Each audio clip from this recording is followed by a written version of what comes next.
Hello, Suicidal Optimists. I'm the Mass Analyst. I'd like to respond to your video in which you put Inmendham's slur against Voices in the Head into context. Now, Inmendham had called Voices in the Head, or Johnny, he called him a Jewexican, which is a rather nasty ethnic slur. And you said, well, look, you have to look at it in context. Inmendham was provoked. And I'll grant you that. He was indeed provoked. But I hope by the time you finish this video, you will agree with me that it was incredibly stupid for Inmendham to use that term. Now, personally, I've never called Inmendham an anti-Semite. I don't think he hates the Jews any more than he hates anyone else. I don't think he goes around saying, oh boy, let's see how we can get the Jews. I just don't see it that way. But that's not important. That's not important at all. The important thing is that he's trying to sue BCJ 999, and I think a few other people, but primarily BCJ, because BCJ called him an anti-Semite.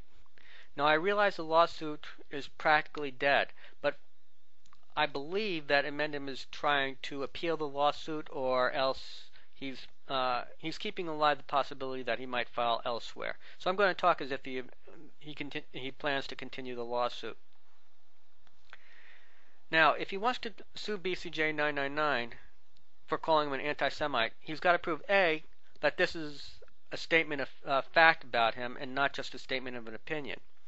If it's purely opinion, if the judge rules it as opinion or hyperbole, then he doesn't have a case. If the judge rules that as an accusation of fact, then he may have a case. But not only does he have to prove that, if he is considered a private figure, then he'll have to prove that the statement was made with negligence. If, on the other hand, the judge rules him as a public figure, then it'll be much harder to prove it. Now, I believe he's a public figure for two reasons. First, he has access to the media. He's got thousands of subscribers, and he can get onto YouTube and rebut the accusation against him as well as anybody else can.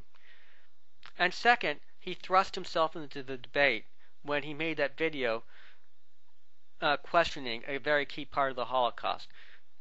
There's a saying, if you can't stand the heat, get out of the kitchen. And by thrusting himself into the debate, he invited scrutiny. And so those things together, his access to the media and the fact that he invited scrutiny, would probably make him a public figure.